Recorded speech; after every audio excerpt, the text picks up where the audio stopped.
Bran Stark felt the weight of countless memories pressing against the inside of his skull as if each thought scratched at the back of his eyes, begging for release. The castle around him was quiet. Winterfell, with its gray walls and sturdy towers, seemed to sigh with the breeze that pushed through the courtyard.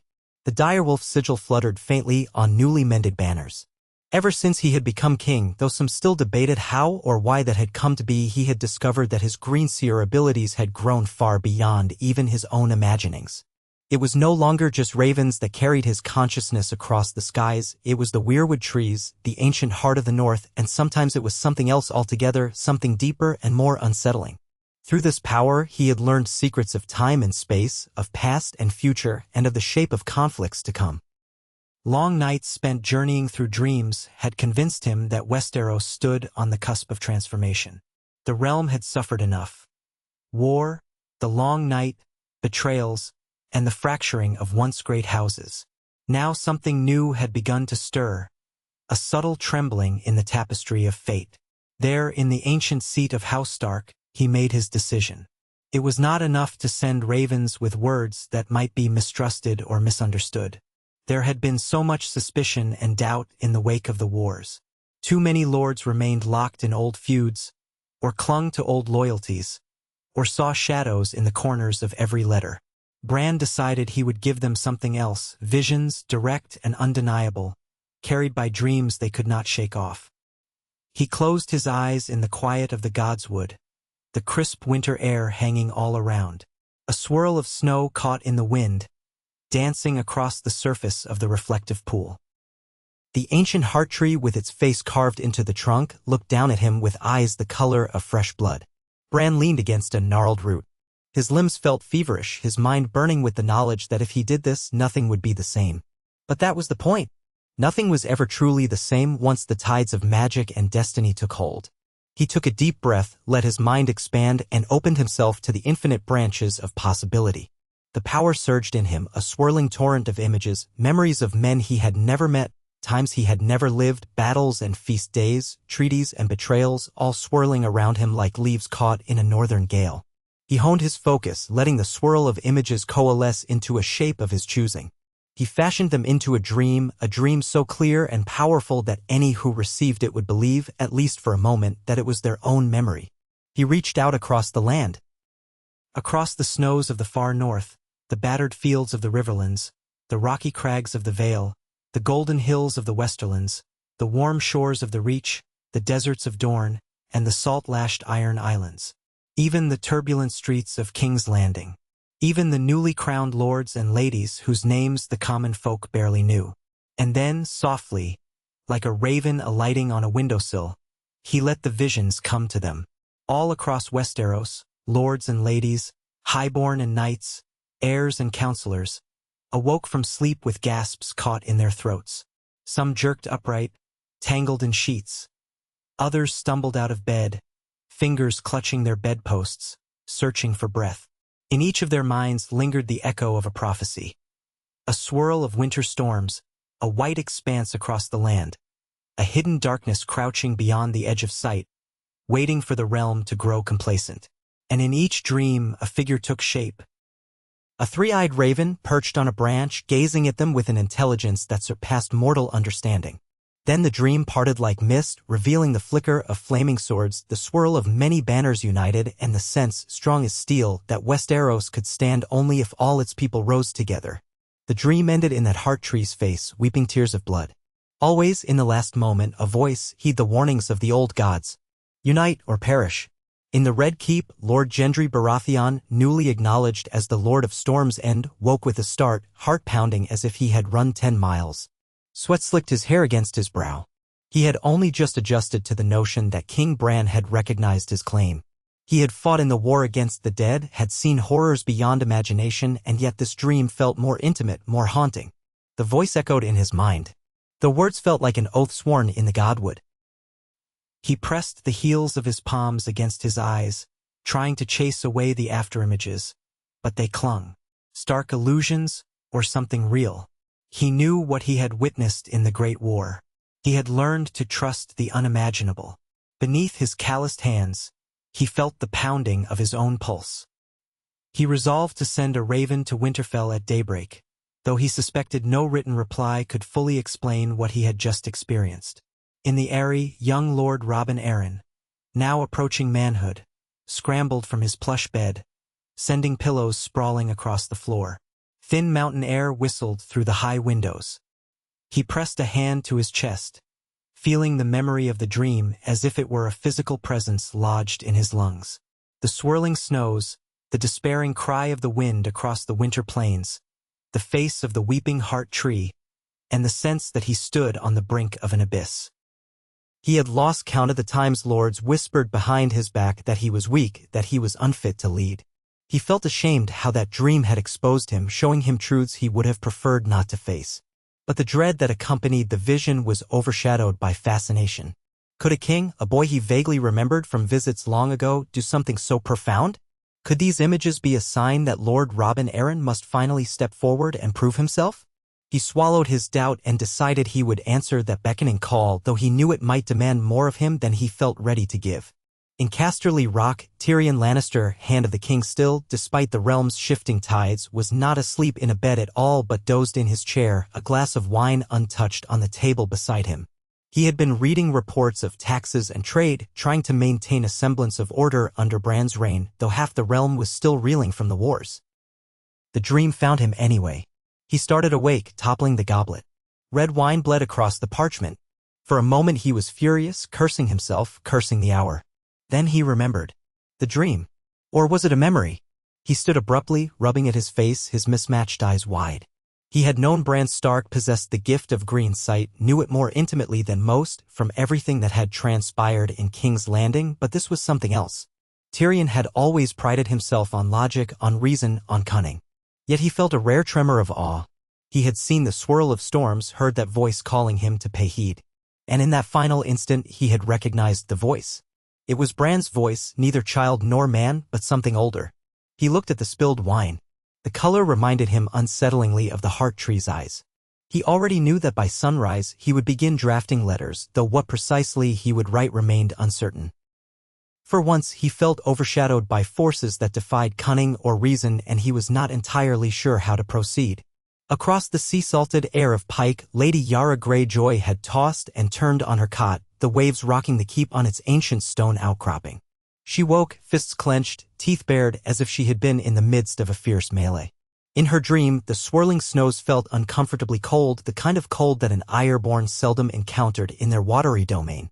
She had glimpsed the three-eyed raven, heard the echoes of a call to arms, and in that final flash saw the towers of the Iron Islands battered by something worse than any storm at sea.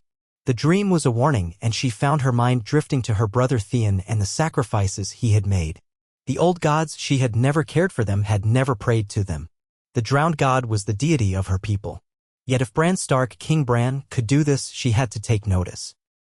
If he had the power to invade her dreams, he had the power to show her the path Westeros might walk. She inhaled brine-scented air, half laughing at the strangeness of it all. War had taught her to trust her gut, and her gut told her that ignoring such a summons would be folly. She rose, took a long drink of sour ale, and resolved to gather her captains. The Ironborn had never been one to bow easily, but this was no small matter. The dream had shaken her more than she cared to admit. Down in Dorne, in the water gardens near Sunspear, a newly named princess, one of the nieces of the late Prince Doran, woke with tears in her eyes, haunted by the face of the heart tree weeping blood. She felt the heat of the desert night, the dryness of the air clinging to her skin.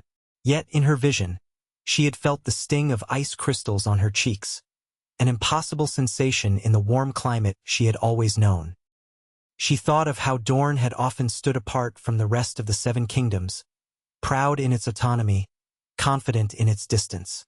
But the dream told her that no distance would matter if the threat that Bran hinted at ever rose again. She had seen glimpses of an army of shadows, out beyond the snows. She rose from her bed, skin clammy, and approached the window that opened onto a courtyard where shallow pools shimmered under moonlight. She saw her own reflection, eyes wide with understanding. Perhaps, she thought, it is time for Dorne to unite with the rest of Westeros in more than name alone, for the sake of a future that might be safer than the past. That notion weighed heavily in her, a responsibility newly gifted, or perhaps forced upon her, by the dream's revelations. Meanwhile, in the north itself, men like Lord Royce of the Vale, visiting on some errand, and Lord Glover in his own keep and the Manderleys in White Harbor all found themselves blinking awake, hearts pounding as if they had heard a cry in the dead of night. Some rushed to stoke the fires as if fearful the cold in their vision might steal into the real world. Others prayed to the old gods. A few stumbled outside to the courtyard, scanning the sky for ravens, half believing they might see them there in the moonlight. But none arrived, none except the intangible raven in their dreams, silent and all-knowing. Back in Winterfell's Godwood, Bran slowly opened his eyes. Hours had passed, or perhaps minutes. Time was fluid when he walked in the currents of destiny. His cheeks were cold, and the light dusting of snow on his cloak suggested the night had grown older. He exhaled, the breath visible as a wisp in the chill air. His limbs felt weak from the strain. This was the largest act of Green Dream communication he had ever attempted. Even wargs of legend had never done such a thing. At least, not that he had gleaned from the Weirwood's memories. He flexed his fingers against the rough bark of the heart tree, feeling the ancient texture. Then he breathed in, summoning the presence of the old gods, letting their solemn hush calm his racing spirit. He wondered what the lords and ladies had made of their shared experience. He wondered if it was enough. He hoped so, for Westeros had too often been a realm of petty rivalries, ephemeral alliances, and prideful grudges. If they did not unite, he feared that the next threat, be it from the north or from the east or from within, would tear them apart. By morning, a flurry of activity spread through each castle, keep, and settlement. The lords who had received the dream, whether they were a caretaker of a minor holdfast or a paramount lord of an entire region, stirred their households with hurried summons.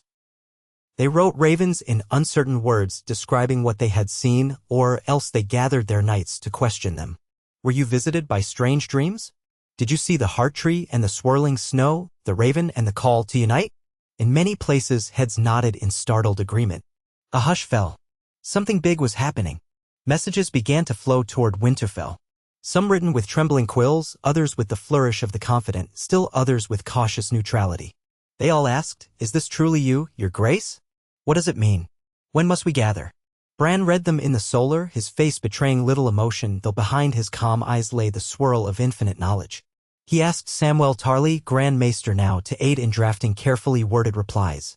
The ravens that flew back from Winterfell bore the king's seal. A meeting was requested, a grand assembly in the north before the next winter fell in earnest. The invitation was extended to every major house and even some that were minor, for as the dream had shown them, the next threat would not spare the small any more than the great. Everyone was to come. All would be heard. Preparations began in earnest. The roads leading north were soon filled with processions.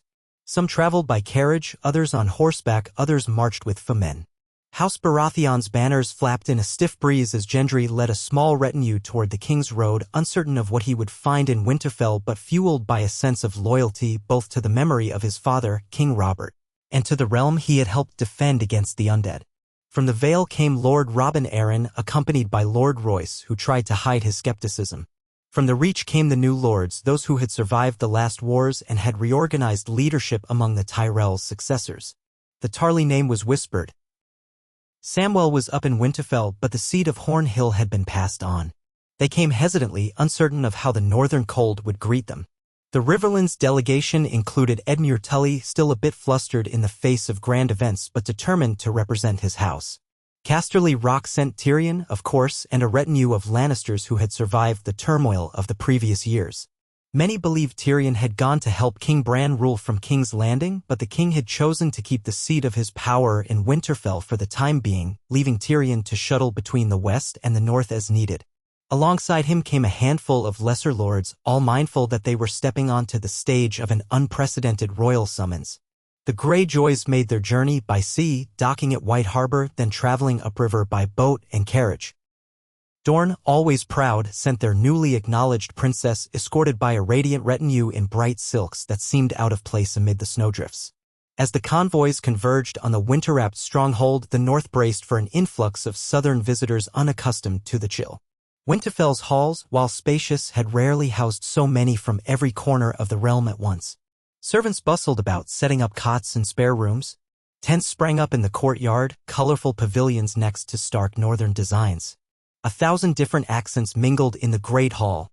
The stables overflowed with horses, mules, and even a few exotic mounts from Dorne's deserts. Fires roared day and night, warding off the biting frost.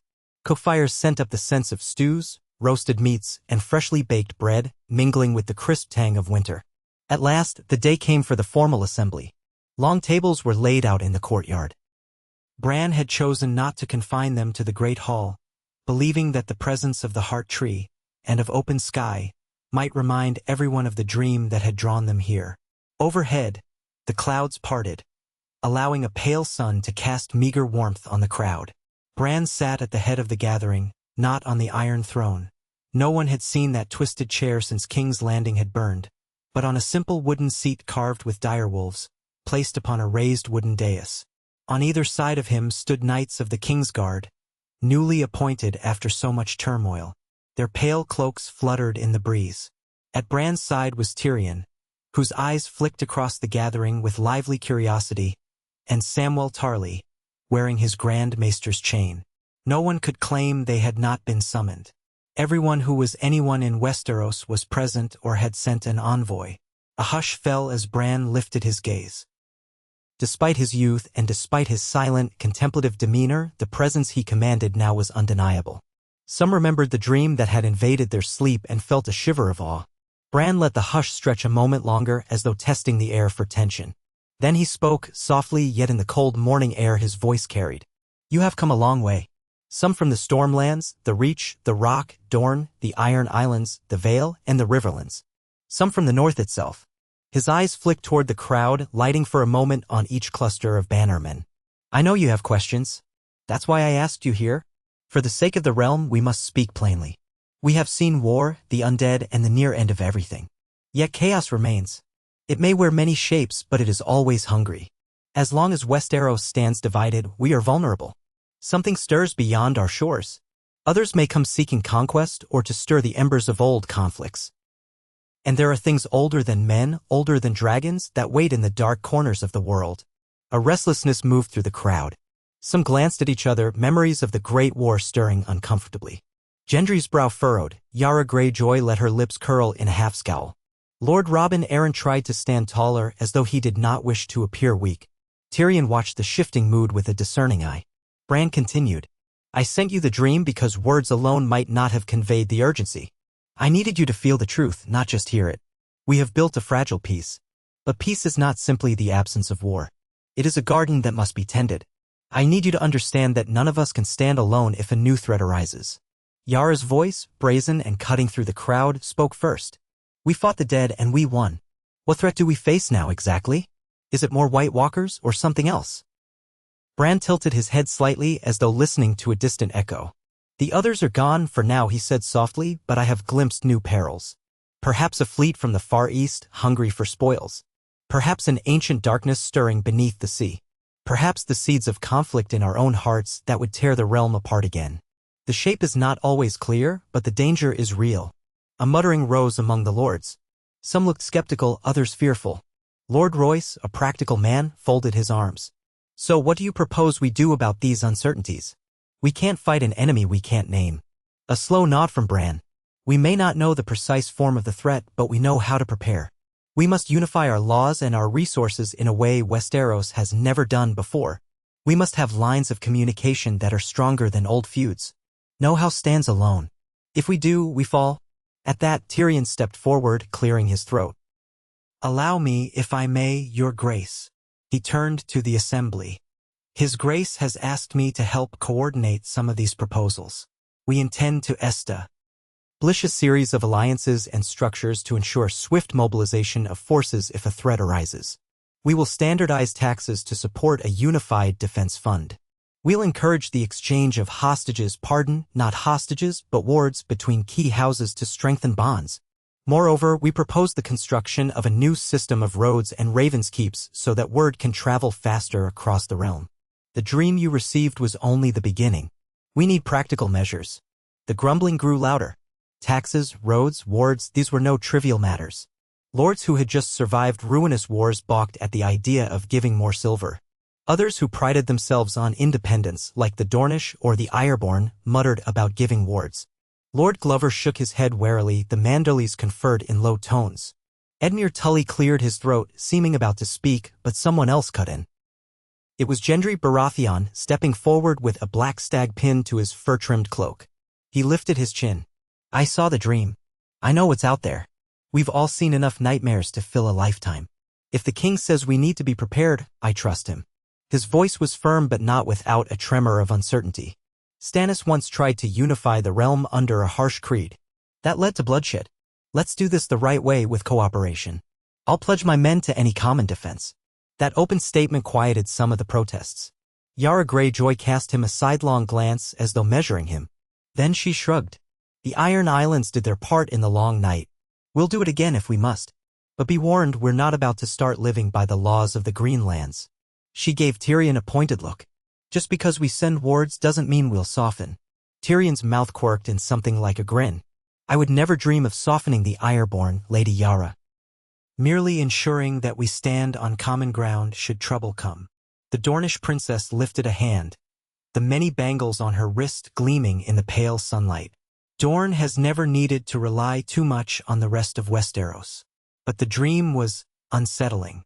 If the king's warning is true, then isolation might be our undoing. We are prepared to discuss the terms of this alliance, though we expect our autonomy to be respected. She sat, and her attendants nodded in approval. Lord Robin Arryn, swallowing visibly, also spoke. The veil is behind you, Your Grace. We know what it's like to stand alone, and it was not so long ago we needed the help of others, especially the North. He glanced uncertainly at Lord Royce, who gave a stiff nod. Bran listened, his face still and quiet, as though he were not fully present in this moment but also drifting among the branches of possibility. At length he spoke again. Thank you for your willingness. I sense your fear and uncertainty, and I do not blame you. Yet the dream I sent was only a fragment of what might lie ahead. If we cannot ensure the security of each region, the next calamity will strike and we will be scattered like leaves in a gale. His voice resonated with a strange echo, as if another presence spoke through him. Tyrion glanced at him with a note of concern. Bran's abilities, though revered, remained mysterious to many, sometimes including Bran himself. Nonetheless, the crowd seemed moved by his words. The image of swirling snow and the blood-weeping heart tree lingered in the back of their minds, reminding them of how small they truly were. The assembly broke into smaller discussions. Lords debated the details of taxes, how to choose wards, how to ensure fairness among the great houses. Voices rose and fell, some heated, some measured. It was a gathering that would last days, not hours. Each morning they reconvened, always outdoors if the weather permitted, with the heart tree standing silent witness. At night, torches illuminated the courtyard, and the talk continued in the great hall. Alliances began to form. Some houses found themselves forging new friendships they never thought possible. Others clung stubbornly to old grudges, but under the watchful eye of the king, and the memory of that dream, their ire seemed tempered. In one corner of Winterfell's library, Samwell Tarly pored over ancient texts with a few maesters from the Citadel, searching for any mention of powerful dreams endings or old prophecies that might corroborate or contradict Bran's visions.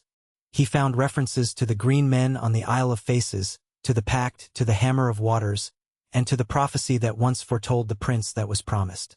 Yet nowhere did he find a story of a single Greenseer calling the entire realm to heed. He wondered if Bran was forging something entirely new in the annals of Westeros. Time and again, Sam paused to consider how far they had come from the days when he was a timid steward on the wall. Now he was Grand Maester to a king who walked in dreams.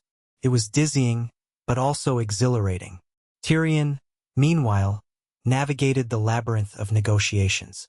He bridged the gap between resentful lords and combative ladies, used honeyed words to soothe the proud, joked with the sour, and threatened the obstinate with the possibility of being left out in the cold. Whenever tensions rose dangerously high, he reminded them of the dream they all had, and the real nightmares they had fought during the long night. More often than not, that shut down the bickering, at least temporarily. Still, the Lannister inside him saw how precarious this grand unity was. One serious quarrel could unravel it all. He marveled at how swiftly King Bran had changed the game. Without the Iron Throne as a symbol of fear, it was the dream's intangible power that bound them together. Gendry Baratheon found himself caught between the demands of forging new alliances for the Stormlands and grappling with the memories of his father's legacy. Some lords dismissed him as a blacksmith's boy elevated by chance. He had to prove that the Baratheon name lived in him, prove he was not just Robert's bastard but a lord worthy of respect. He was grateful for the dream, strange as it was, because it gave him a cause larger than his lineage. He spent evenings in Winterfell's courtyard with a hammer in hand, forging nails and hinges to reinforce the keep as if to remind himself of his roots. Soldiers from other houses watched curiously, some with respect, others with disdain. But Gendry knew that if ever the realm needed a strong arm and a stout hammer, he would answer. Yara Greyjoy mingled in her own brusque way, finding herself unexpectedly in conversation with the Dornish princess about the merits of independence and pride. They snarked at each other, found common ground in their mutual desire to ensure their lands were not trampled by overarching southern schemes, and grudgingly acknowledged that if King Bran was truly looking out for them, perhaps bending this little bit wasn't the same as bending the knee to a tyrant. More than once, Yara pointed out how many times the Iron Islands had been left to fend for themselves when the realm's troubles overshadowed them. This time, she said, we want to be sure we're not alone in the storm. It took nearly a fortnight, but eventually the main points of a new accord took shape. Called the Pact of the Weirwood by some, or the Union of the Seven, plus the North, though the North was hardly separate anymore. It bound each region to contribute a portion of troops and ships to a joint defense, along with an agreement to station wards or ambassadors in each other's strongholds as signs of goodwill. Taxes, always a contentious matter, were hammered into a workable compromise, with each house paying according to its size and resources, but also receiving certain guarantees of royal support in times of hardship. Even the Iron Islands accepted a reduced tariff arrangement in exchange for recognizing King Bran's authority in matters of realm-wide security. When at last the day came to sign this grand document, all the lords and ladies gathered again in the courtyard, cloaked against the cold. A long table bore several copies of the written pact, each prepared by Samwell Tarly and the maesters. King Bran sat at the head. He did not move with the pomp and ceremony of kings past. Instead, he simply watched as each representative stepped forward to press their seal into hot wax. One by one, the lords of the Westerlands, the Stormlands, the Reach, the Vale, the Riverlands, the Iron Islands, and Dorne affixed their official approval alongside the northern houses.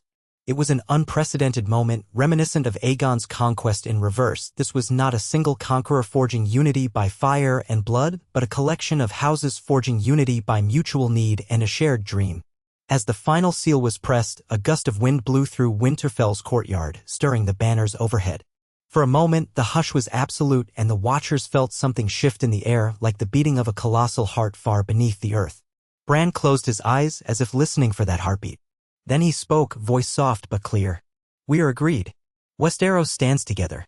May we never forget the warnings we have heard in dream and in life. The old gods watch, and the new gods too, and perhaps others beyond them all. But it is we who must choose our path.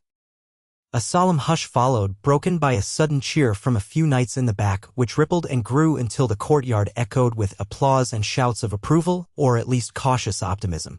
It was not the raucous jubilation of a wedding feast, nor the grim celebration after a victory in battle, but the warm, tentative cheer of a realm stepping into the unknown with determination. That evening, the great hall was filled with a more festive atmosphere. Tables groaned under platters of roast boar, venison, fish, fresh bread, and warm pies. Casks of ale and wine were brought forth, and the flickering glow of torches illuminated faces that had been strangers only weeks before but were now something closer to allies. Lords and ladies, knights and men-at-arms, maesters and stewards all drank together. Even the northern cold seemed less biting in the presence of camaraderie. Bran sat at the high table, Samwell on one side, Tyrion on the other. Gendry engaged in an animated conversation with several knights from the Vale, comparing their experiences in the war against the undead. Yara Greyjoy shared a cup with the Dornish princess, each curious about the other's homelands. The Manderleys boasted of White Harbor's fish market, the Lannisters spoke of commerce from Lannisport, and so on.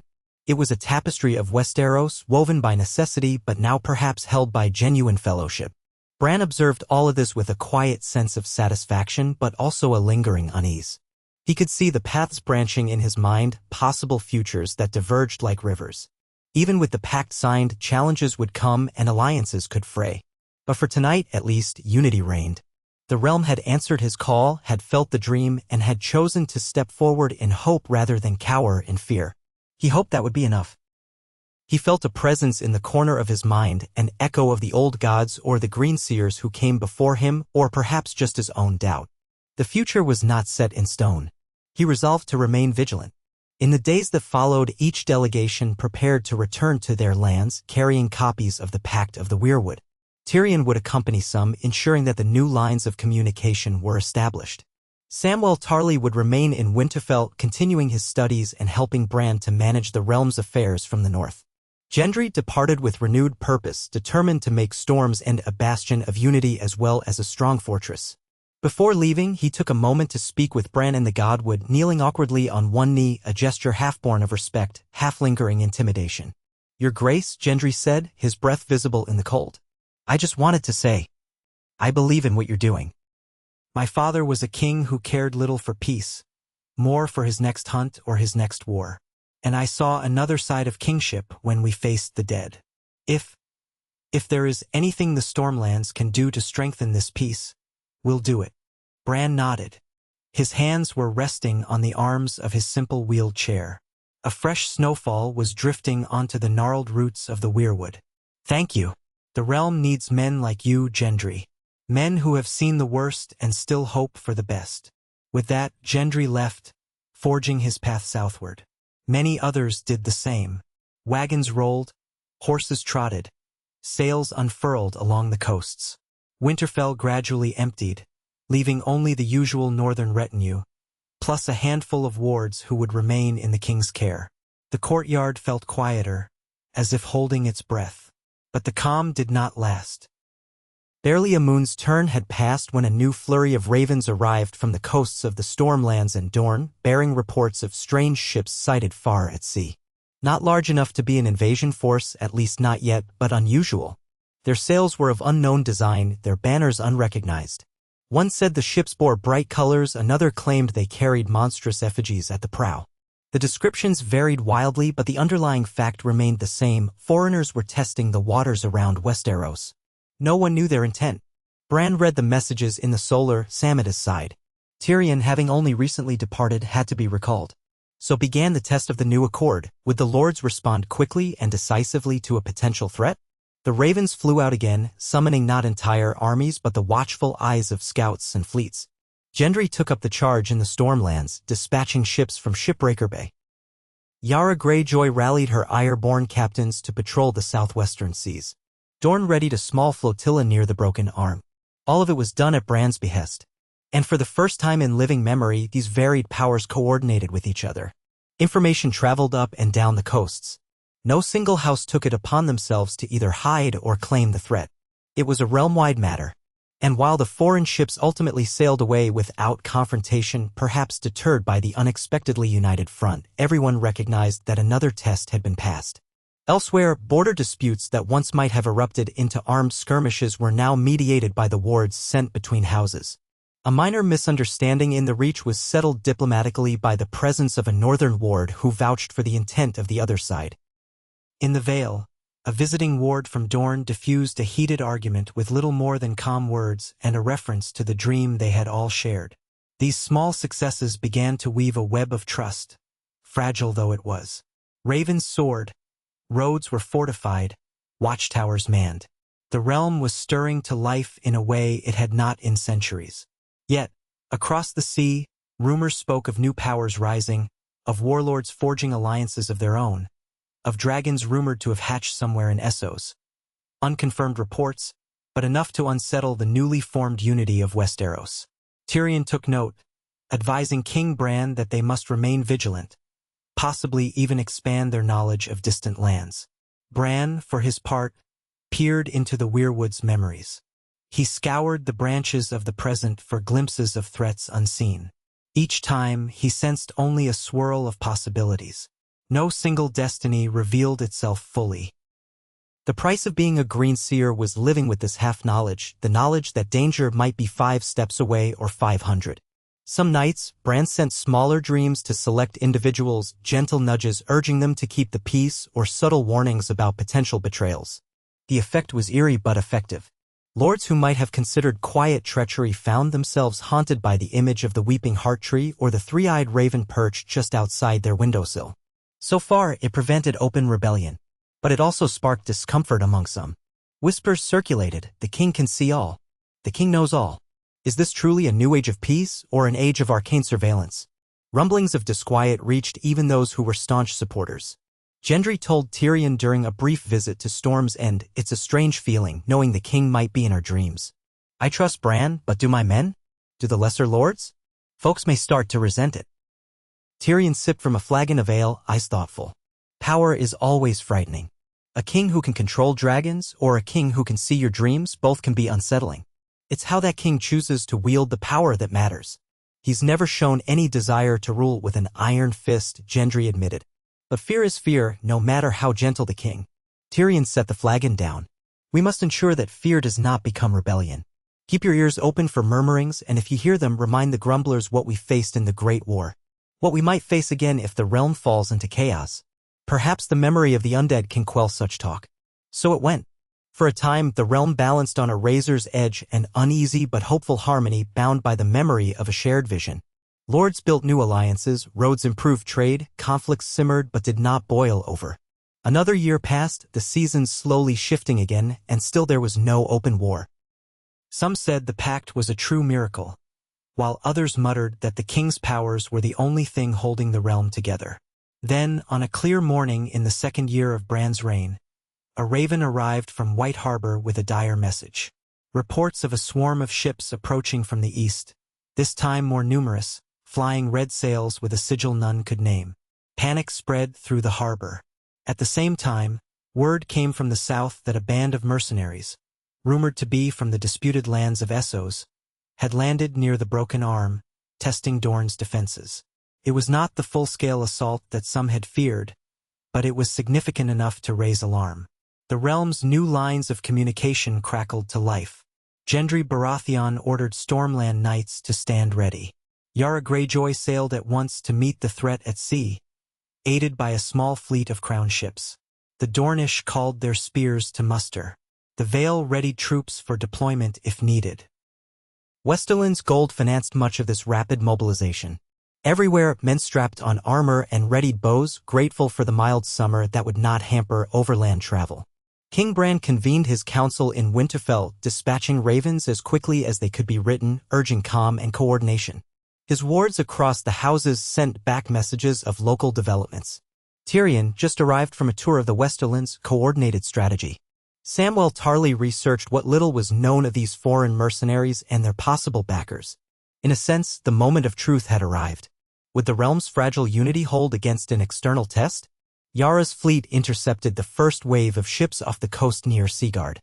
The foreign vessels, outnumbered, fled rather than engage. The Ironborn, incensed at being denied a proper fight, gave chase, capturing 2 stragglers. Under questioning, the sailors claimed they were explorers or traders, not invaders, though Yara doubted the sincerity of men who bore hidden weapons below decks. She sent word to Winterfell of her partial victory and also her suspicion that T. foreigners were testing their defenses. Meanwhile, in Dorne, a skirmish flared as the Dornish spears clashed with a band of mercenaries who had penetrated inland.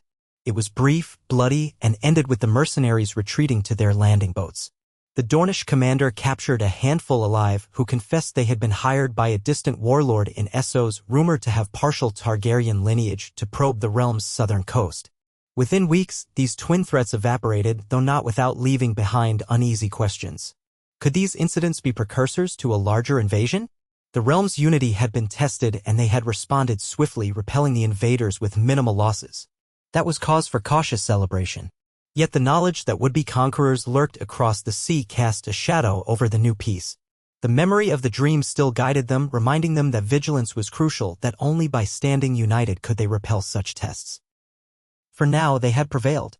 When Yara returned to Winterfell for a debrief with the king, she found Bran in the Godwood as he so often was.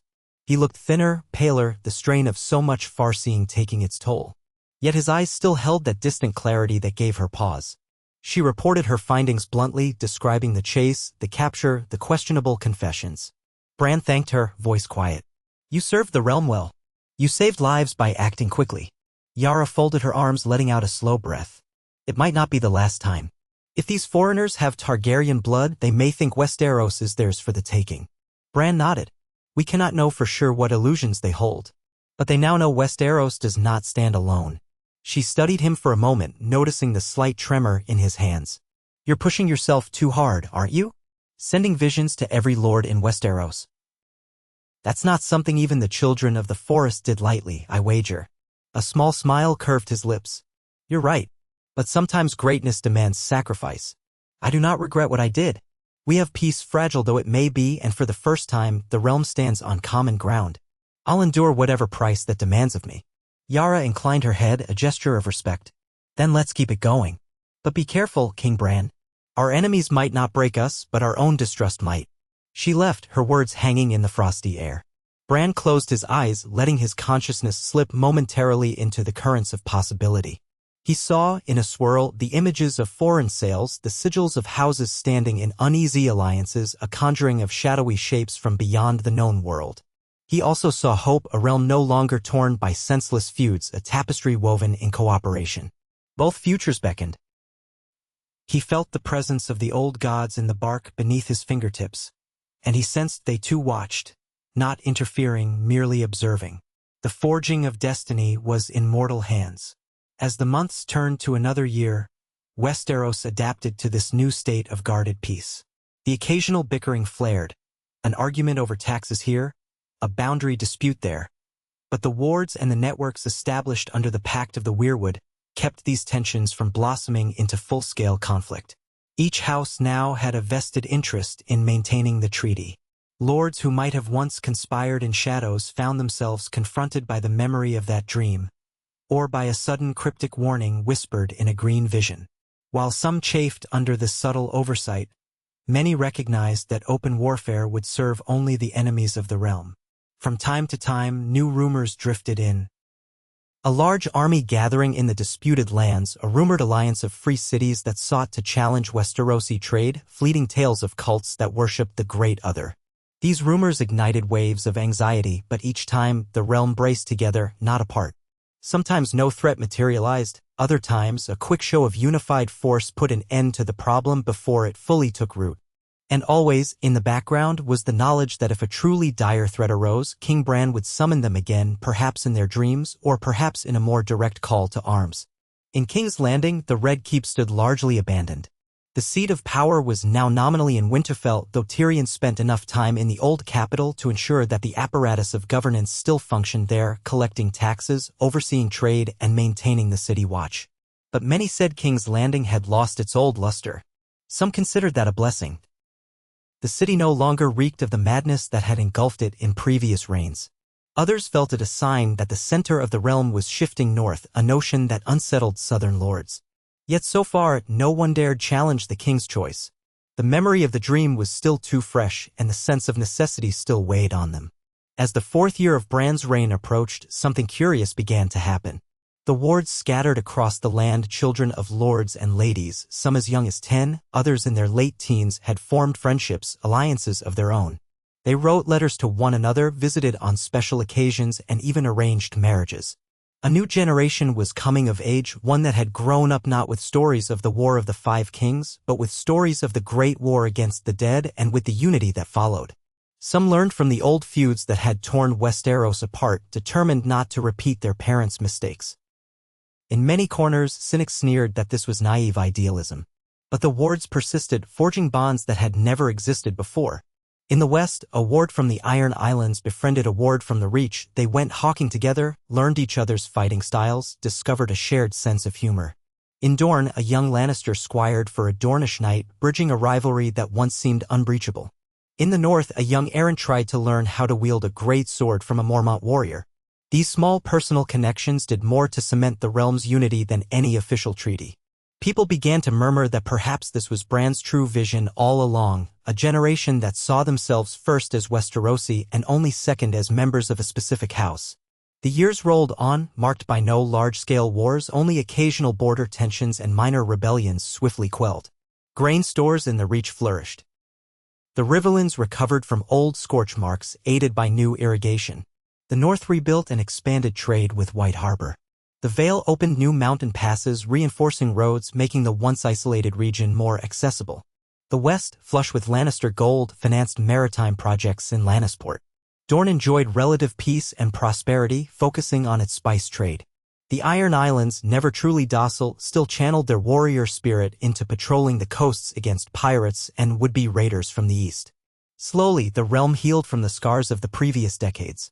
Through it all, Bran continued his subtle watch, sometimes receding into the Weirwood network for days at a time, sometimes engaging directly with the lords when needed.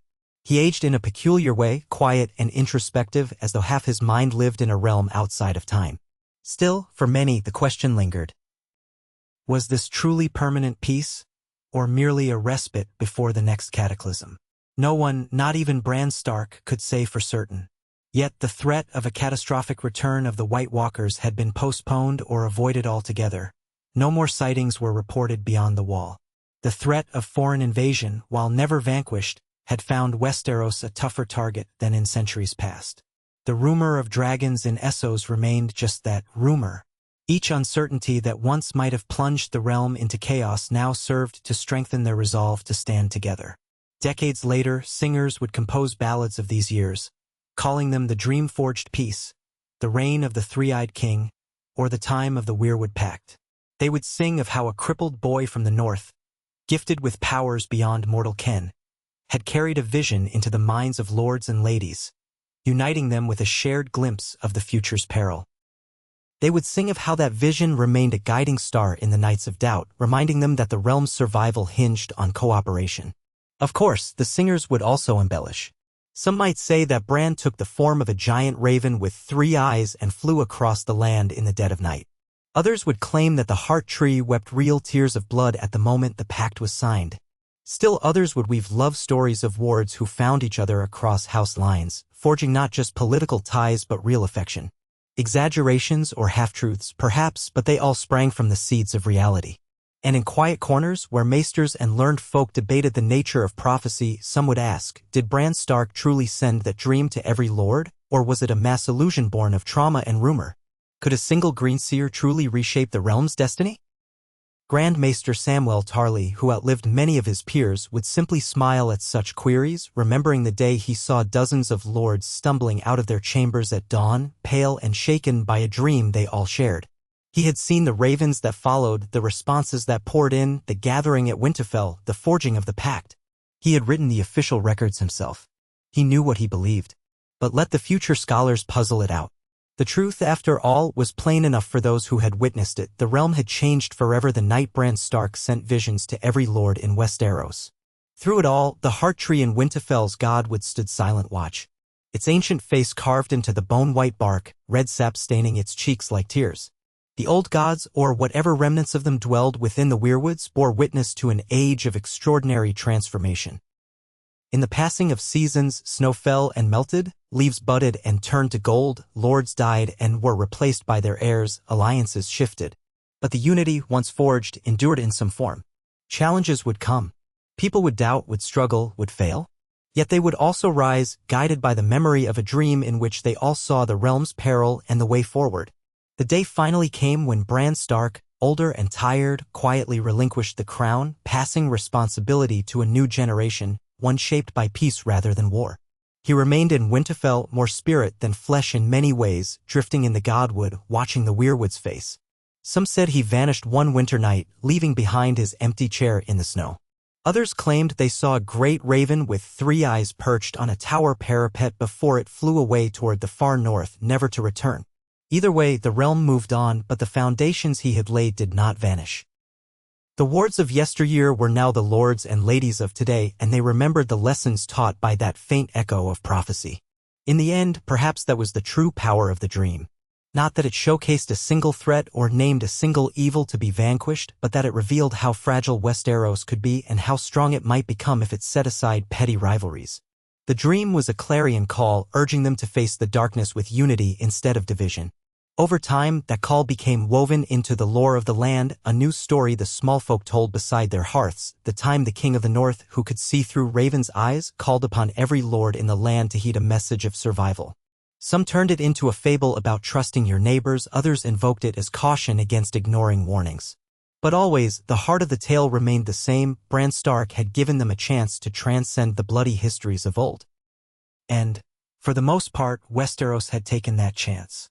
Though storms would batter the coasts, though new tensions would arise, the sense that they were all in this together endured. Knights from different corners of the realm stood side by side in tournaments. Traders crossed new roads with fewer tolls and safer paths. Ravens flew swiftly from watchtower to watchtower, spreading news and preventing disasters. The shape of the realm's future was altered, more stable, less prone to erupt in civil war. And in the memories of old soldiers and wise counselors, the dream glowed like a lantern in the night, a reminder that they had once faced oblivion and survived by uniting. No realm lives in perfect harmony forever. But if there is such a thing as a turning point, a threshold between endless chaos and the possibility of lasting peace, then for Westeros, that threshold was crossed when Bran Stark sent visions to every lord in the realm. Not everyone believed. Not everyone welcomed the intrusion into their dreams. But enough heeded the message, enough rose to the occasion that the realm would never be the same again. And somewhere in the echoing vastness of the Weirwood network, or in the silent chorus of ravens overhead, the spirit of the three-eyed king lingered, watching, remembering, and guiding, not as a tyrant, but as a shepherd of possibilities. Thus ended one chapter of Westeros's long tale, and another, more hopeful chapter began. In the years that followed Bran Stark's quiet withdrawal from public life, the tapestry of Westeros continued to unfurl in all its beauty and tension. The king, though officially abdicating in favor of the new generation, remained a silent presence in Winterfell, drifting like a ghost through the godwood. Word spread that he was content to be more tree than man, that his body and mind slipped further into the currents of memory with each passing moon. He had done what he set out to do. Forged a unity that endured even in the face of lurking threats. Now his wards, his allies, and the men and women who had once looked to him for leadership began to shape the realm with their own hands. Samwell Tarly remained in Winterfell for a time, discharging his Grand Maester duties with tireless devotion. Yet even Sam, whose loyalty had bound him to Bran, recognized that a new season was dawning. The wards who had grown up under the Pact of the Weirwood needed guidance. The lords and ladies who governed the land wanted counsel on matters that were often far from Bran's contemplative gaze. Over time, Sam felt an urge to travel, an old restlessness that called him toward the distant corners of the realm and perhaps beyond, to update the Citadel's knowledge and ensure that all the lessons of the Long Night, the Great War, and the Dree-forged peace did not fade into dusty tomes unread by living eyes.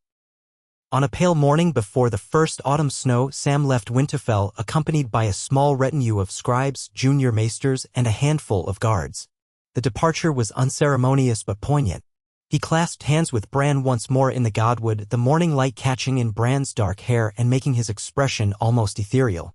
Bran's voice, always soft and measured, resonated with that note of timelessness. "The realm remains in good hands," he told Sam. "Mine are no longer needed for day-to-day things. Yours are." Sam nodded, reflecting on how far they had both come from the windswept nights at Castle Black. Then he left through the gates of Winterfell, determined to see the fruit of their labors across the land, hoping to gather knowledge that would fortify the next era against folly. He began his journey southward, and soon the sight of the King's Road stretching before him stirred memories of old journeys. Traveling to the Wall, traveling to Old Town, traveling with Gilly and the child who bore the name of Sam's father. Now, Sam felt a strange mix of nostalgia and responsibility. The wards who had been exchanged among houses had grown older, many now approaching 20 years of age, some even older. They had learned each other's ways. They were forging alliances in their own right, unsupervised by the generation that had survived the wars. With that new independence came both promise and peril. Sam's first stop was the castle of House Glover, deep in the north. He wanted to see how the new roads were holding up, as well as speak with the Glover heir who had spent his formative years in the Vale and now returned to manage his house. The boy, though he was hardly a boy anymore, had taken a liking to the Vale's strict codes of honor, but also admired the independence of the northern spirit. When Sam arrived at the gates, the Glover guards greeted him warmly, though with the reserved courtesy characteristic of northerners who had seen too many wars. The Glover heir himself, a Robert Glover, was waiting in the courtyard, dressed in a bearskin cloak. He greeted Sam with a firm handshake. "You must have had a long ride, Grand Maester," he said, eyeing Sam's entourage. "We have food and drink prepared. My lord father is unwell, but he would see you if you can spare the time." Sam nodded, removing his gloves and tucking them into his belt. "Thank you. I'll be honored to speak with your father and with you. Winterfell has been quiet lately, but I trust you've had no trouble here." Robert offered a thin smile. "No trouble to speak of. There was a bit of a quarrel over some past due taxes from a minor house near the Wolfswood, but we settled it quickly enough. No blood spilled, thanks to the watchful eyes of the wards. One of them was a Tarly, if you can believe it, and he had a keen sense of justice." He paused, glancing sideways at Sam with curiosity. "No relation to you, I suppose?"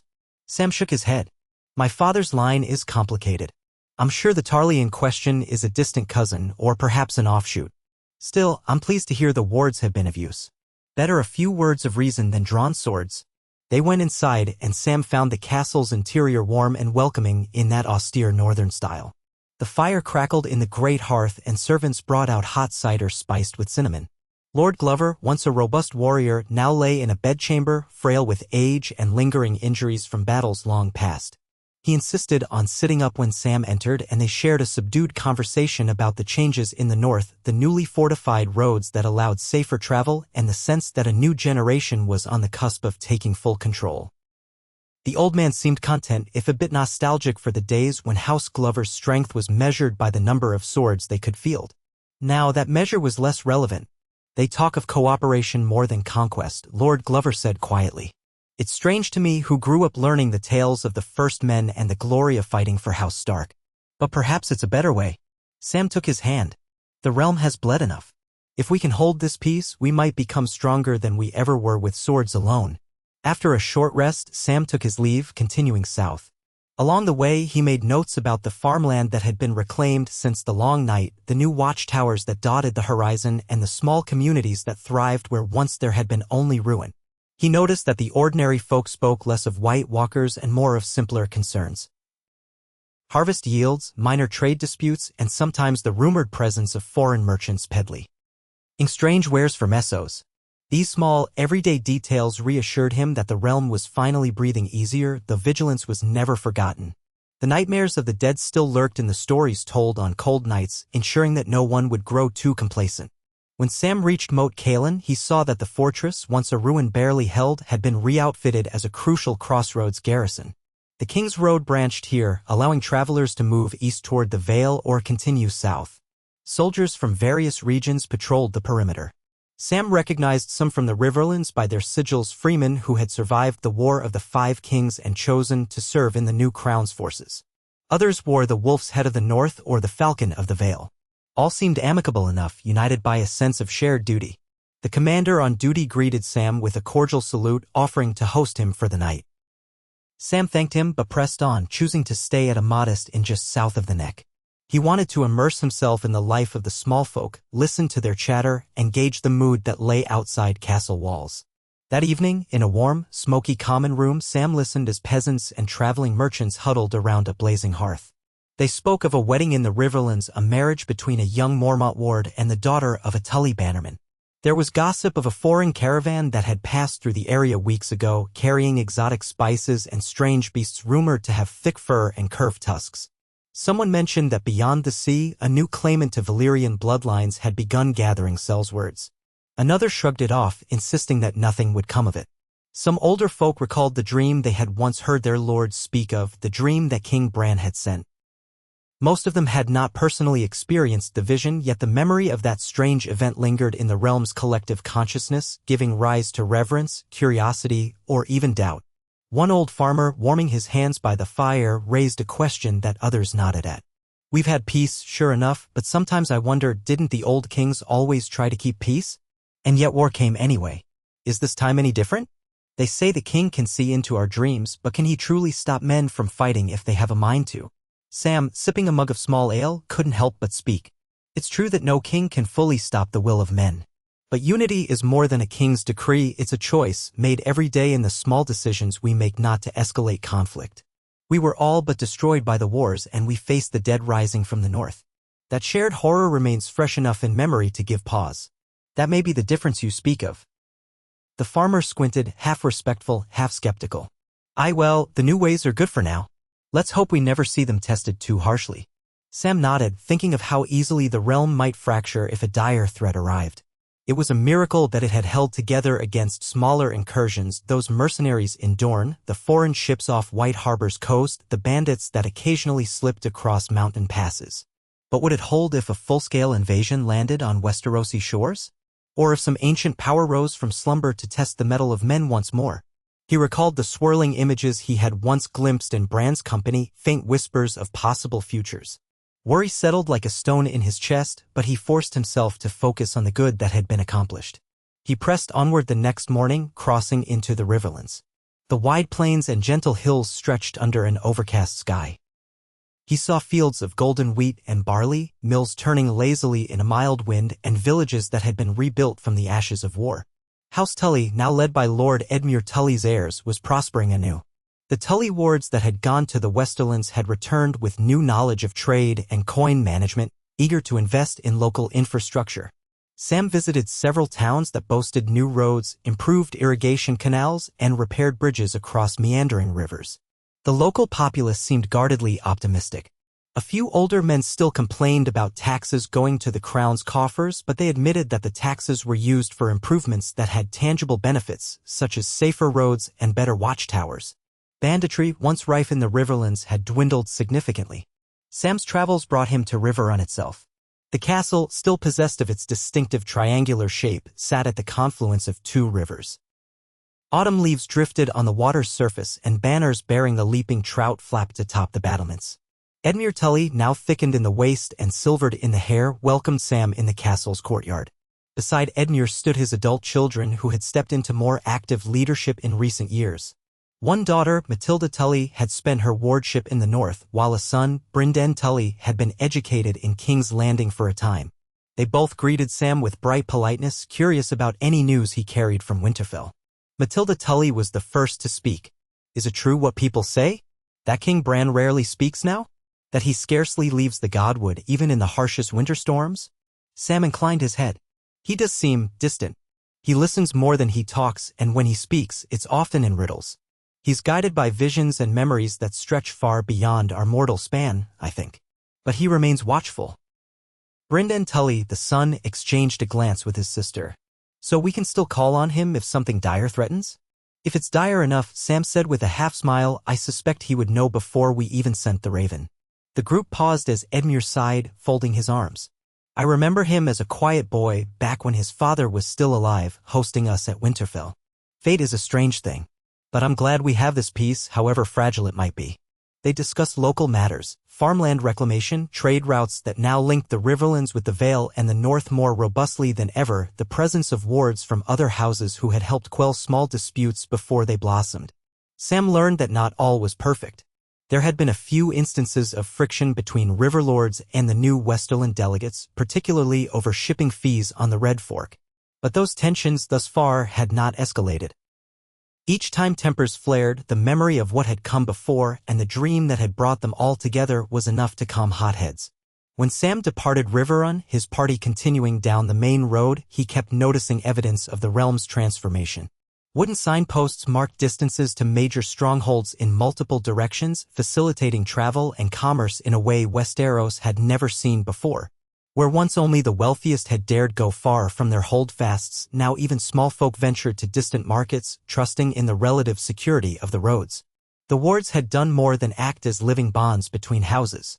They had spread new ideas of forging alliances, of cross-regional marriages, of shared cultural experiences that replaced the old animosities with cautious curiosity. Eventually, Sam arrived at Harrenhal.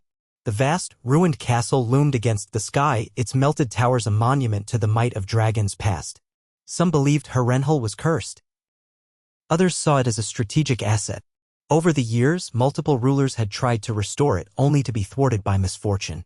But now, under the new peace, a small group of lesser lords had pooled resources to repair sections of the keep, hoping to create a central meeting hall for the Riverlands and possibly beyond. When Sam arrived, he found scaffolding clinging to half-rebuilt walls.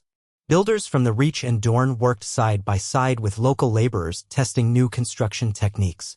The grand ambition was to turn Harrenhal into a living symbol of unity, a place so scarred by the old era that it could now become an icon of the new. He walked through the expansive courtyard, craning his neck at the towering walls. Workmen shouted and hammered away at stone, masons carved new blocks, and the faint smell of lime mortar lingered in the air. The local steward, a tall woman named Malaya, greeted Sam with open curiosity, explaining the scope of their project. "We aim to rebuild the Great Hall and at least 2 towers. We have an architect from Old Town who claims to know how to shore up the foundations so they won't collapse under the weight of the repairs. The idea is to make it safe enough for large gatherings, tournaments, councils, even a possibility of hosting the next realm-wide moot if King Bran ever summons one again." Sam surveyed the half-ruined spires, ghosts of Harrenhal's past. "It's a bold vision. I hope the rumored curses won't deter your progress." Marleya shrugged. "Curses, superstitions, the realm has seen real horrors. I doubt a curse will scare off men who fought whites and walked away. And we have wards here, too, from half a dozen houses, each contributing their own skills. They're learning from the builders, who are learning from them. It's a hive of collaboration. Sometimes it's messy, but it works." Sam was heartened by her optimism. Before he left, he spent a few hours taking notes on the construction methods, scribbling references to the new mortar mixtures in his journal.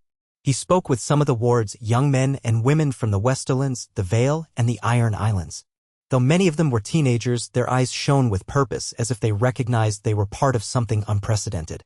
They asked Sam about the old wars, about the threat of White Walkers, and about the dream that had called their parents to unite. They had not experienced that dream themselves, but they lived under its shadow. Sam tried to convey the wonder and terror of that moment when all Westeros realized it could no longer remain at odds. The wards listened with rapt attention, some of them taking notes, others simply letting the tale expand their sense of what was possible. After spending a night in a newly roofed barracks, Sam continued on toward the Crownlands. Though King's Landing was no longer the seat of absolute power, Bran's throne, so to speak, was more a concept than a physical chair. It remained a bustling city, essential for trade and governance. The road was smoother now, courtesy of the realm-wide push for improved infrastructure. Merchants trudged alongside donkey carts, farmers led herds of goats, and once in a while, a carriage bearing a minor noble rumbled by. In the distance, the city's familiar outline rose from the plains. At first sight, Sam noticed changes. Smoke still curled from countless chimneys, but new aqueducts and improved city walls were visible. The old stench that once assailed travelers seemed less pungent, thanks to expanded sewer systems financed by the crown's coffers. Entering the city, Sam was greeted by the clang of blacksmiths, the calls of street vendors, and the general chaos of a metropolis. But the Red Keep itself appeared quieter than he remembered from the tumultuous days following the wars. Though the castle was still a symbol of royal authority, it was now overseen by a council of local administrators and a small crown-appointed guard. Tyrion Lannister, once Hand of the King, was absent. He had retired from official duties, preferring to split his time between Casterly Rock and occasional visits to King's Landing, all while maintaining a strong advisory role to Bran. Tyrion's name was still spoken with respect, but the city's day-to-day operations had been delegated to younger bureaucrats, many of whom had studied with Tyrion or Sam in earlier years. Sam made his way through the Red Keep's corridors, noticing the difference in mood. Gone were the throngs of courtiers jockeying for position, the tense hush that once fell whenever the Iron Throne's occupant was in a foul temper. Instead, he found modest offices where scribes busily handled trade permits, tax records, and shipping manifests.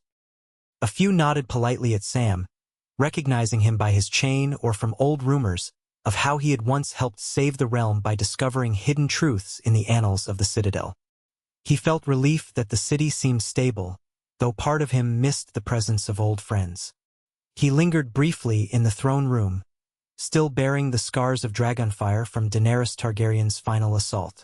The Iron Throne itself had been dismantled.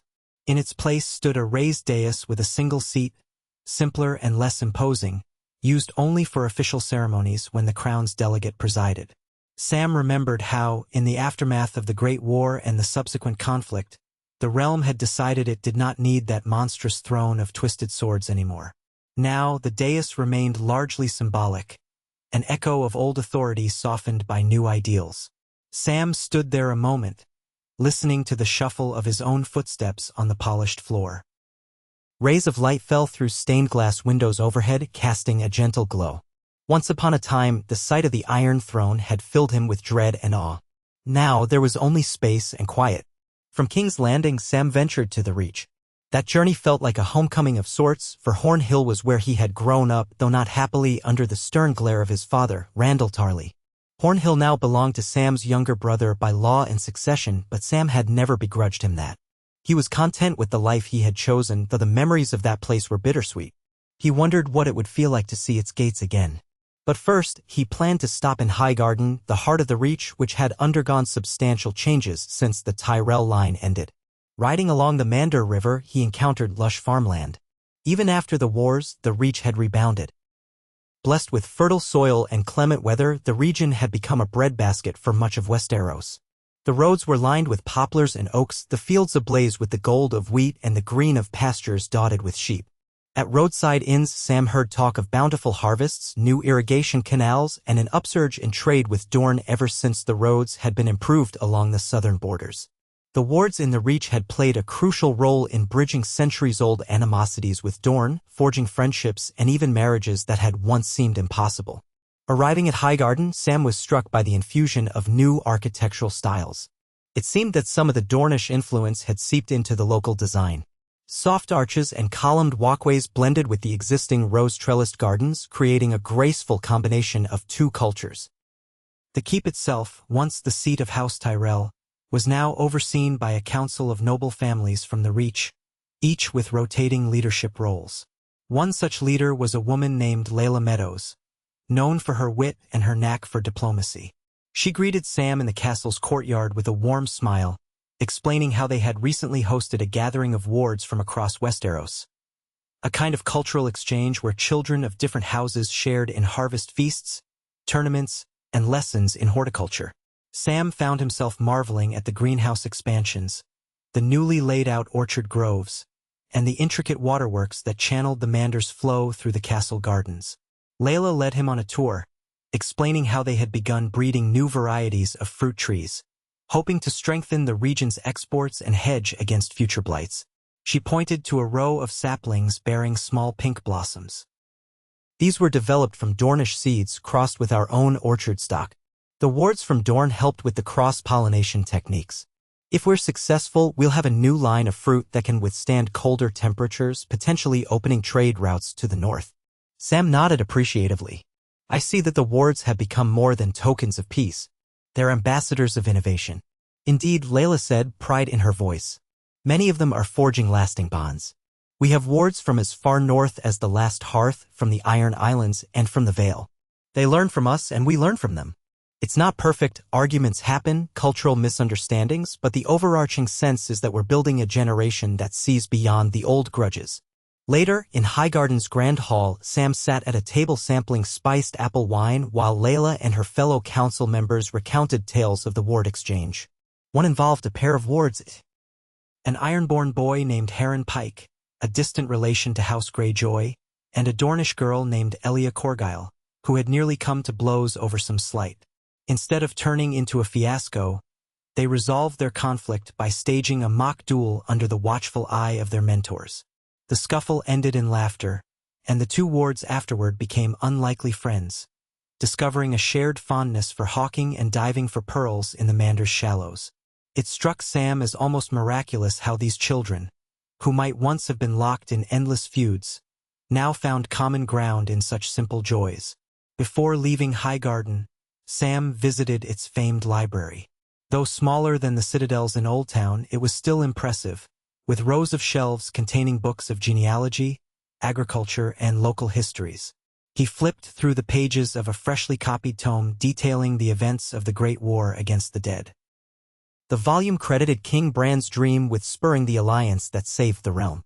The language was reverential, describing the unity that overcame centuries of mistrust. Sam couldn't help but smile. History, he knew, was often written by the victors, and the victors here were the people of Westeros as a whole. Yet the text did not gloss over the horrors that had preceded the dream: burning cities, broken houses, lost lives. If nothing else, it might serve as a sobering reminder to future generations not to repeat those mistakes. Leaving Highgarden behind, Sam decided it was time to face Horn Hill. His heart fluttered with nerves. The roads leading to his childhood home wound through gentle hills, fields of sun-dappled grass, and small copses of trees. The watchtowers were more robust than he remembered, likely strengthened after the wars. Arriving at the gate, he found a pair of guards who recognized his chain and introduced him to the current lord. His younger half-brother, Dickon's son, also named Randall after the old Tarly patriarch. That child had been a babe when Sam last visited. Now he was a young man of around 20, newly come into the lordship after his father's passing. Randall Tarly too greeted Sam with polite caution in the main hall. The resemblance to his grandfather was faint. He had the Tarly nose and jaw, but his demeanor lacked the old man's grim severity. Instead, he seemed earnest, if a bit anxious to impress. "Grand Maester Samwell," he said, inclining his head. "It's an honor to host you. My father spoke well of you, said you were a hero in the wars. I only wish we could have known each other under different circumstances." Sam tried to steady his emotions. The ghosts of his father's cruelty still hovered in these walls. "Please call me Sam. I'm not here to pull rank. I came to see how Hornhill fares. It's good to see it thriving." Rand. Wylell offered a small smile. "We've worked hard. The fields have never been more productive thanks to the new methods from the Reach Council. We have wards staying here too, one from House Manderley, another from House Royce. They bring fresh perspectives. It's strange to think that Hornhill once stood apart from the rest of the realm, and now we're a crossroads of sorts." They walked together through the courtyard. Sam recalled the place where he had once practiced swordsmanship to little success under his father's harsh eye. Now that area was an archery range for visiting wards, complete with straw targets shaped like boars, wolves, and stags. A group of young archers loosed arrows, their laughter echoing off the stone walls. It occurred to Sam that if his father could see the easy camaraderie of these wards, some from houses that had never before mingled with Tarly children, he might have sneered, or perhaps, in a kinder reality, recognized this was the future. Sam spent the evening in the newly refurbished guest quarters, once a place that he, as heir, had never been allowed to enjoy. Over dinner, he spoke with the ward's 2 teenage girls and a boy of about 16.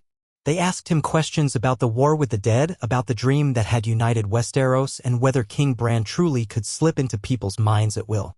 He answered as best he could, cautioning them that while Bran's power was real, it was not to be misconstrued as constant interference. "He intervenes when necessary," Sam explained. "Mostly, I think he trusts us to learn from the lessons of the past." After dinner, Sam found himself in a small solar overlooking the fields of Hornhill. The moon cast a soft glow on the rolling farmland. He felt a surge of emotion, thinking about his father, mother, and the life he had left behind. Had it all been worth it?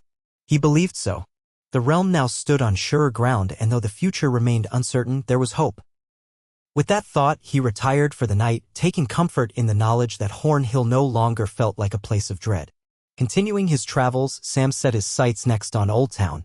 The Citadel called to him with its vast stores of knowledge and the comrades he had once studied alongside. He followed the Mander down to its mouth, where the city rose in graceful spires and winding streets. The high tower dominated the skyline, a beacon of marble and stone that had guided ships for centuries. As Sam approached, he noticed an influx of foreign vessels in the harbor, ships with sails bearing sigils and colors he did not recognize.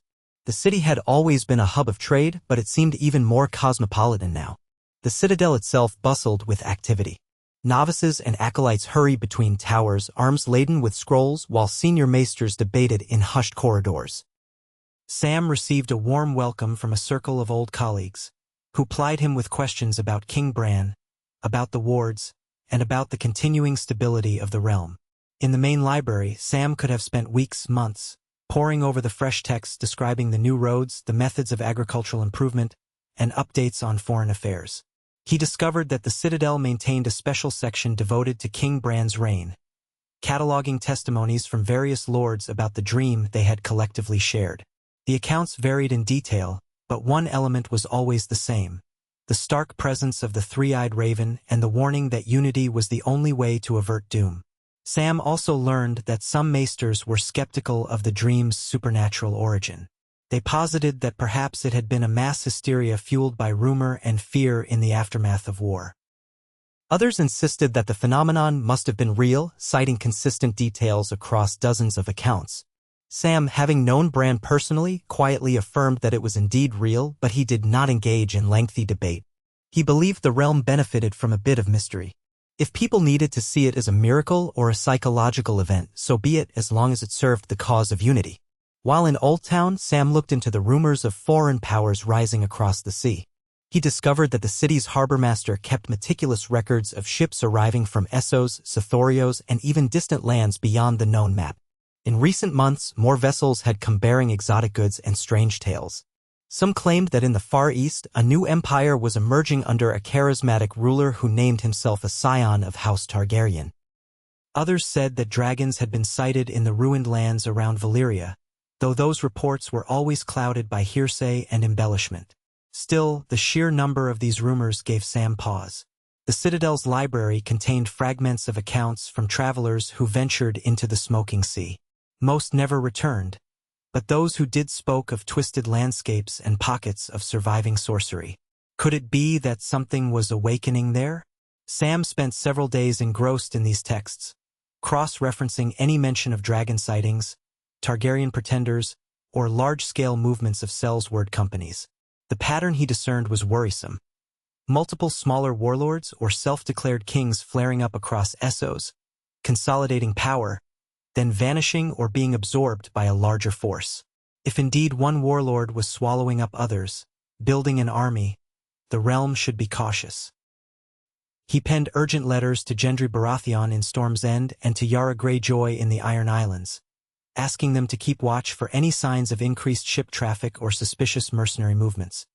He also wrote to the Ward Council, a relatively new body that coordinated the exchange of wards and oversaw the realm's treaties, urging heightened vigilance along all coasts. Before leaving Old Town, Sam visited the towering Starry September, once the seat of the faith before the Targaryens built the Great September in King's Landing. He found it quieter than he remembered, with fewer pilgrims, yet still serene in the filtered light through stained glass windows. The faith had not lost its power, but it had chosen a more humble path in recent years, aligning with the realm's broader shift toward pragmatic unity. After lighting a candle in memory of the many friends and allies lost, Sam said his goodbyes to the Citadel and resumed his journey. Turning eastward, he decided to cross the peninsula toward Dorne, spurred by the knowledge that the wards there had been instrumental in forging stronger bonds between south and north. The road south of the Dornish marches was notoriously dry and rough, but the realm's recent infrastructure improvements had tamed it to a degree. Still, dust rose in swirls under his party's hooves and the sun blazed mercilessly overhead. Here, the watchtowers were manned by a mix of crown soldiers and Dornish spearmen. Sam even saw a new water station funded by joint efforts of the Reach and Dorne, an oasis for travelers offering cool drinking water drawn from deep wells. The sight of it gladdened him, for it epitomized how cooperation could improve lives in ways that had nothing to do with swords or crowns. Entering Dorne was always like stepping into another world. The air was hotter, the colors more vivid. Amber sands stretched out under the sun, and palm trees swayed near rare oases. Sam's first stop was at a fortress known as the Tor, where a minor branch of House Martell resided as custodians. Dornish banners, bright orange and red, featuring the spear and sun, fluttered against the sapphire sky. Sam discovered that a ward from the Vale was posted here, a slender young man named Miles Arryn, who greeted him in a shaded courtyard. "It's been enlightening, living in Dorne," Miles said with a smile, gesturing to the orchard of blood oranges and lemons. "I never imagined so much life could thrive in a desert, and I certainly never imagined I'd acquire a taste for spicy stews." He laughed lightly. "But here I am, learning to wield a spear from the local masters and practicing the ways of diplomacy." Sam nodded, admiring the youth's adaptability. "That's precisely why the ward system was established, to foster understanding." "Have you encountered any frictions here?" Miles considered. "Now and then. Some locals resent the northern lords, claiming we always look down on Dorne. But that bitterness lessens when we share meals, stories, and even mistakes. The older generation may harbor grudges, but those of us raised in this new era don't see each other as enemies first." Sam gleaned similar sentiments when he visited Sunspear, Dorne's capital. Once the seat of House Martell, it now housed a council of Dornish families who took turns leading. The Princess of Dorne, more a ceremonial title since the realm's unification, was a poised woman in her 30s, famed for her skill with a blade and her sharp intellect in negotiations. She welcomed Sam warmly, gifting him a small box of Dornish spices and pressed flowers. Over a lavish meal of grilled peppers, spiced lamb, and a sweet, citrusy wine, they discussed cross-continental trade. The princess expressed concern about the sudden appearance of foreign mercenaries near Dorne's southern coast years ago and wanted to ensure that no further incursions threatened their peace. Sam shared what he had learned from Old Town's records. While he lacked definitive proof of an imminent invasion, the pattern of warlords consolidating power in Essos was alarming. The princess frowned, tapping her fingernails on the arm of her chair. Dorne is prepared to defend its shores as always. But we have no desire to provoke an enemy if we can avoid it. If war is coming, we must face it as one realm, not seven. That, at least, we've learned.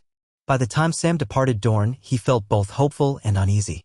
Hopeful because the region's commitment to unity was sincere, uneasy because the persistent rumors of foreign threats had grown more detailed. He heard scattered mentions of an exile from Volantis claiming Targaryen ancestry who had supposedly tamed wyverns, smaller cousins of dragons, in the jungles of Sithorios. The stories seemed fanciful, yet too many travelers repeated similar accounts for Sam to dismiss them outright. He made sure to document everything, intending to lay his findings before whomever now guided the realm's strategic decisions, be it King Bran or the Ward Council. From Dorne, Sam swung westward and north, circling back along the coasts of the Stormlands. Gendry Baratheon still held sway over Storm's End, and he had become something of a folk hero in his own right. Sam looked forward to seeing how the blacksmith's bastard-turned-lord was handling the responsibilities that came with age and station. As he neared Storm's End, the air grew humid and the sea winds carried the roar of distant waves. The castle perched on its cliff, defying the ceaseless battering of storms. Banners of the stag on gold whipped in the gusts. Entering the castle courtyard, Sam found Gendry clad in partial armor, supervising drills for a new squad of crowned soldiers. He looked leaner and more honed, his black hair pulled back in a short tail, a stag emblem emblazoned on his breastplate. The moment he saw Sam, his face broke into a grin, and he clasped Sam's arm in greeting. "Maester Samwell, no, Grand Maester, forgive me. It's damn good to see you again." His voice still carried the straightforward honesty Sam remembered from the war camps. Sam returned the smile. "Lord Baratheon, you're looking well." Gendry let out a bark of laughter. "No need for formality here, Sam. We've spilled enough blood together to set that aside. And you're on the road, not in court." They retreated to Gendry's solar, which overlooked the sea. The sound of crashing waves accompanied their conversation. Gendry poured strong ale into 2 cups, pushing one towards Sam. "How fares the realm in your eyes? You've traveled more of it than I have lately." Sam took a sip, feeling the warmth spread through his chest. "Surprisingly well, all things considered. The wards seem to be functioning as intended, bridging old divides. Infrastructure has improved. Trade is flourishing in the Reach and Dorne. The north is stable under House Stark's watchful presence, though King Bran recedes further into the weirwoods every day. But I sense undercurrents. There are disturbing reports from across the sea." Gendry's expression hardened. "I've heard some of it too. Ships with unknown banners lurking near our waters, mercenaries testing our coasts, rumors of new powers rising in Essos. My people say pirates have grown more organized in recent months, though we've chased them off each time. Could be that someone's funding them to harass us." Sam nodded. "That's the prevailing theory. The question is, how will we respond if it escalates?" Gendry exhaled, gazing out the window at the churning sea. "United, hopefully, just like the dream taught us. But Sam, I worry that without Bran's direct presence, we might fracture again. The wards are a step in the right direction, but if a foreign army lands on our shores, or a claimant with dragons appears, will the old grudges flare up? Will men fight for themselves, or for the realm as a whole?" Sam placed a reassuring hand on Gendry's forearm. "We have the pact and we have each other. Many lords still bear the memory of the White Walker invasion, or at least they've heard the stories from those who survived. That might be enough to hold us together against an external threat." Gendry considered it, nodding slowly. "We'll do our best anyway. Storm's End is fortifying. I've hammered out new ballista designs, can't help but dabble in smithing now and again. If dragons do appear, we won't be caught unawares."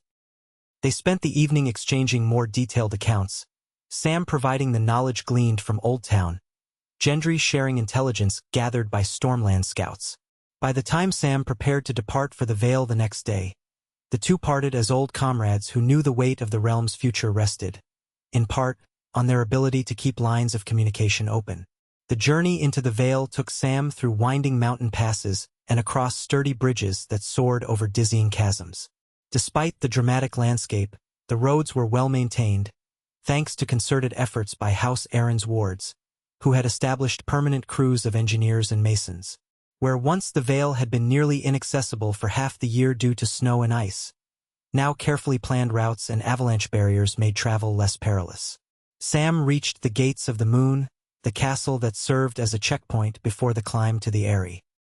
It was mid-autumn, and the crisp air carried the scent of pine. Lord Robin Arryn had matured into a man with a thoughtful demeanor. Though his health remained delicate, he was no longer the frail child who clung to his mother's skirts. He welcomed Sam in the Eyrie's high halls, which boasted panoramic views of the Vale's rolling fog and steep cliffs. They spoke by the warmth of a blazing hearth, sipping mulled wine. Robin's retinue included wards from the Iron Islands and the Westerlands. Sam noted how at ease they all seemed with each other, an example of how the realm's new generation had embraced different cultures. Robin informed Sam of a new project, an ambitious aerial cable system designed to transport goods from the lower valleys up to the Eyrie, reducing reliance on treacherous mountain paths.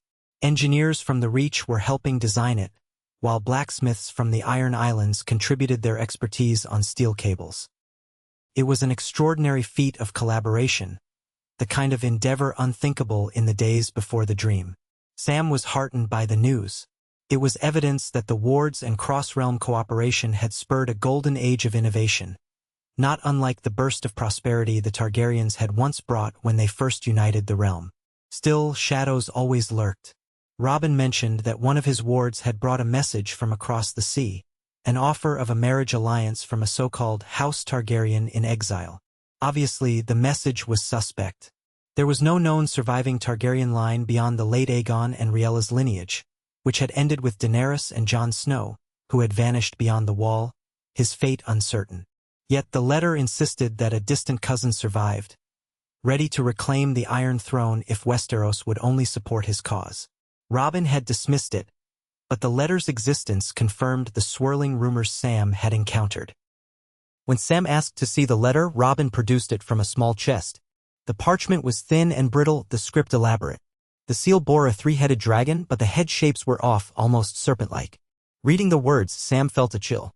The writer declared himself Aemon Targaryen, rightful heir, claiming that his ancestors had escaped Westeros generations ago and preserved the bloodline in a hidden stronghold in Essos. He boasted of arcane knowledge gleaned from the ruins of Valyria and implied that he commanded the loyalty of several Sellsword companies and hedge wizards. The letter ended with a threat disguised as an invitation: support his claim or face the rebirth of Dragonfire upon Westeros. Sam handed the letter back, his mind whirring. Empty threats, perhaps, but we can't ignore it. The more we dismiss these claims, the more time they have to gather resources in secret. Robin looked troubled. Should I send a copy to King Bran? Or the Ward Council? Yes, Sam said. And let Storm's End know too. Gendry is already watchful. If this Aemon truly has Sellswords, Storm's End might be a target as it's a traditional Targaryen landing point. Yara Greyjoy should also be informed. The Ironborn could intercept them at sea if they try anything bold. Robin agreed, and Sam left the Eyrie with an uneasy sense of foreboding. As he rode down the winding pass, he clutched his cloak against the cold mountain wind and wondered how long it would be before the realm faced a genuine test of its unity. The wards, the new roads, the sense of camaraderie, they were all seeds that needed time to fully root. Would an external threat spur them to stand together, or might it expose lingering fractures? His final major stop was the Iron Islands themselves. This required a voyage by ship from the Vale's coast. Sam was not fond of sea travel, he'd had his fill of it crossing to and from Old Town now. But he gritted his teeth and boarded a sturdy vessel bound for Pike. The waters were turbulent, the salt spray cold against his face. The Iron Islands appeared on the horizon as craggy silhouettes, their shores beaten by relentless waves. Pike was still a formidable sight, broken towers connected by rope bridges, the wind howling through the stone arches. Decades ago, the Iron Islands had been a source of strife and raiding. Now, Yara Greyjoy's leadership had steered them toward a new identity, though not without resistance from the more traditional Ironborn. Yara greeted Sam at the foot of Pike's main tower. Age had not dulled her sharp gaze or firm handshake. She looked every bit the hardened sea captain she was, wearing a leather jerkin and bracers etched with the Kraken sigil. After settling Sam in a cramped but surprisingly comfortable guest chamber, she took him to a long hall where a feast of fish stew, roasted shellfish, and black bread awaited. Ironborn captains, many bearing scars from old battles, sat around a smoky fire. They raised tankards of ale and rum in greeting, though their smiles were tempered by the innate ironborn suspicion of outsider. Over dinner, Yara discussed the state of the islands. The wards stationed here, a Manderley boy and a Tarth girl, had begun to loosen old prejudices, but progress was slow. The Ironborn prided themselves on independence and had never taken kindly to southern ways. Sam recounted what he had learned on his journey. Yara leaned forward, elbows on the table, as he mentioned the letter from Aemon Targaryen. A scoff escaped her lips. Another fool with a dragon banner. We've had our fill of those. Still, I'd be lying if I said I didn't worry about the real possibility of dragons or half-dragons emerging from Valyria's cursed ruins. The sea is vast and the Iron Islands are but a speck. If these claims are true, our best defense is in unity, as always. She began outlining how the Iron Fleet had been training for quick deployment, practicing maneuvers to entrap and board larger vessels.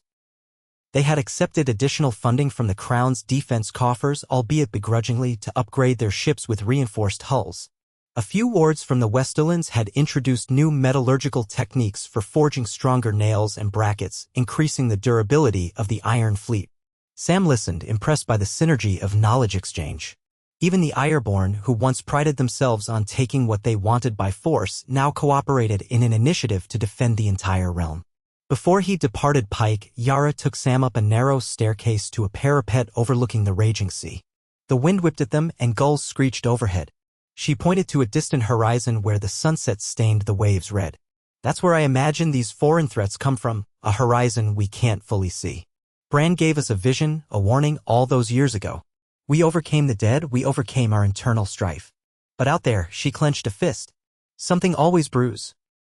My father was a fool who tried to claim the North. We learned how small we are when the dead came calling.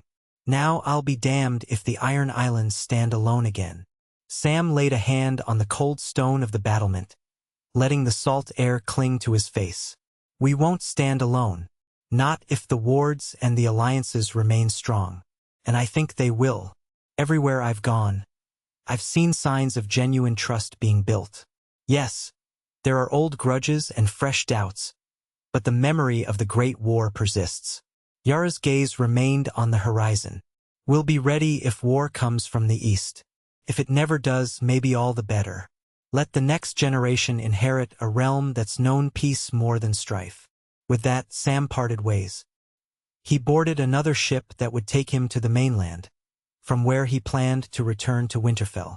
He felt a mixture of relief and tension. His circuit of Westeros was nearly complete, and he had found the realm in a far better state than in the days of endless conflict. Yet the signs of a rising threat across the sea could not be ignored. He carried with him letters, notes, and testimonies, tools to help the realm prepare. The journey north took weeks, passing through the Riverlands once more, then up the King's Road. As Sam neared Winterfell, the air turned sharper, the skies gray. It was late autumn, edging into winter's domain. Snow dusted the ground and the trees stood mostly bare. When at last he saw the familiar walls of Winterfell rising from the frosty plain, a wave of nostalgia hit him. He had lived here for many months, serving King Bran, forging friendships, learning secrets. Now he returned older and heavier with knowledge. Inside Winterfell, life continued, though Sam immediately sensed the hush of a place whose lord had all but withdrawn into mystical communion. Servants bustled about, wards from the south huddled near hearths, their cheeks reddened by the cold. The great hall smelled of stewed mutton and fresh bread. A stable boy took Sam's horse, and an attendant guided him to his old quarters, quickly stoking the fire to chase away the chill. Sam barely had time to warm his hands before he was summoned to the Godwood. Apparently, Bran had asked for him by name. That alone made Sam's heart quicken. He found Bran where he had last seen him, under the ancient heart tree, wrapped in thick furs. Snow drifted around him, and the carved face in the weirwood seemed ever watchful with its red sap like tears. Bran's eyes were closed when Sam approached, his breath forming faint clouds in the wintry air. After a moment, Bran opened his eyes, and Sam felt the faint prickle of otherworldly awareness. It was as if Bran saw not just Sam but everything Sam had witnessed, the entire realm's journey. "You've returned," Bran murmured, his voice almost lost in the soft hush of snowfall. "You've seen what has become of the realm we saved." Sam dipped his head. "I have, your grace." Bran's expression flickered, a hint of a smile. "I'm hardly anyone's grace now, Sam. I'm a vessel, a watcher." His gaze sharpened slightly. "Tell me, are they ready for what may come?" Sam took a steadying breath, summarizing all he had observed. The ward's successes, the improved roads, the cautious alliances, the rumors of foreign threats, the pretender's letter. Bran listened without interruption, eyes distant. When Sam finished, Bran closed his eyes again. For a moment all was still. Then Bran spoke softly. "Westeros stands on a precipice of possibility. The unity we forged is strong, stronger than I dared hope. Yet it must be tested sooner or later. The storm across the sea gathers. This Aemon Targaryen, if that is his true name, is but one piece. Others lurk in shadows." Sam shivered. "Should we warn the lords more directly? Perhaps you could." Bran shook his head. "No.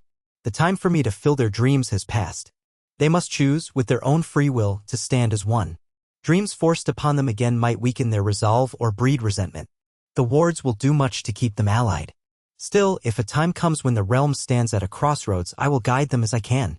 He paused, the wind rustling the branches overhead. "I see many paths, Sam. In some, the threat from Essos grows into a great war and the realm unites to repel it. In others, the threat collapses under its own weight before it can take root on our shores. In a few, we fail to unite and chaos returns. Our choices will shape which path becomes reality." Sam nodded, accepting that answer. It was both comforting and disconcerting. Bran's power was such that he perceived numerous outcomes, yet he would not manipulate them too brazenly. The realm had to stand on its own feet. Sam felt a pang of gratitude and sorrow for the burden Bran carried, knowing the possible futures but not wholly interfering, trusting the realm to learn its lessons. He spent the night in Winterfell, meeting briefly with the Ward Council representatives who resided there. They thanked him for his extensive notes and letters, promising to act on the intelligence regarding foreign threats. Plans were made to dispatch more scouts along the coasts to bolster the Crown's ships in coordination with Yara's Iron Fleet and to keep an eye out for any sign that Aemon Targaryen had secured a foothold. Through it all, Sam sensed a remarkable absence of panic. The realm had faced the undead in the long night, had survived dragons and burning cities, had come together in defiance of annihilation. If another test lay ahead, they would meet it with a calm readiness. That night, Sam dreamt of a vast weirwood tree whose branches reached across the entire continent, each leaf representing a different house or soul. A dark wind threatened to tear the leaves away, but the trunk of the tree stood firm, anchored by deep roots in the ancient soil. In the dream, Sam heard a voice that sounded like Bran's, whispering, "As one, we stand. As one, we endure." He awoke with a start, heart pounding, and lay still in the darkness. Perhaps it was merely his own mind weaving the day's thoughts into a vision. Or perhaps Bran had gently nudged him, offering reassurance that the realm's unity was not so easily undone. In the morning, Sam prepared to conclude his journey. He gathered his notes and offered final words of caution to those in Winterfell who oversaw the Crown's administration in Bran's stead. Then he stepped out of the gates into a snowy dawn. His destination was unclear. He only knew he would keep traveling, keep learning, and keep uniting the realm in his own small way through knowledge and empathy. Behind him, Winterfell rose proud and silent, the heart tree looking on. Somewhere within those walls, Bran Stark drifted through time and memory, half-man, half-raven, sustaining the fragile tapestry of peace with watchful dreams. And so the realm continued on the path Bran Stark had set with that first, monumental act, sending visions to every lord in Westeros. What had begun as a desperate warning had blossomed into a living foundation of alliances and friendships. Each ward returning home carried new perspectives, each road built bridged new distances, each letter shared knowledge that might avert conflict. And though rumors of war haunted the seas and deserts beyond Westeros, within the Seven Kingdoms there endured a sense of shared destiny. It was not naivety. It was a hope forged in the fires of war and tempered by the knowledge that doom was survivable only when men and women stood shoulder to shoulder. Seasons passed. Children born after the Great War came of age, hearing fewer and fewer first-hand accounts of the dead who once walked. Some asked if the dream King Bran had sent was just a fable, a tale spun to keep the realm cooperative. Yet the older lords remembered, and the wards carried testimonies of parents awakened in the night by the same eerie vision. The story became woven into the tapestry of Westeros, somewhere between myth and history. Bards began composing songs praising the Dream King who united the land without brandishing a blade. Smallfolk told ghost stories of how the three-eyed ravens still flew over the land at night, keeping watch for any sign of strife. And, inevitably, the day came when the sea brought new sails to Westerosi shores. The men who disembarked were not an overwhelming army but an emissary bearing a black banner with a twisted variation of the three-headed dragon. Their leader, a gaunt man with silver-streaked hair, claimed to represent Aemon Targaryen. He demanded an audience with the realm's leaders to lay out terms of alliance or subjugation.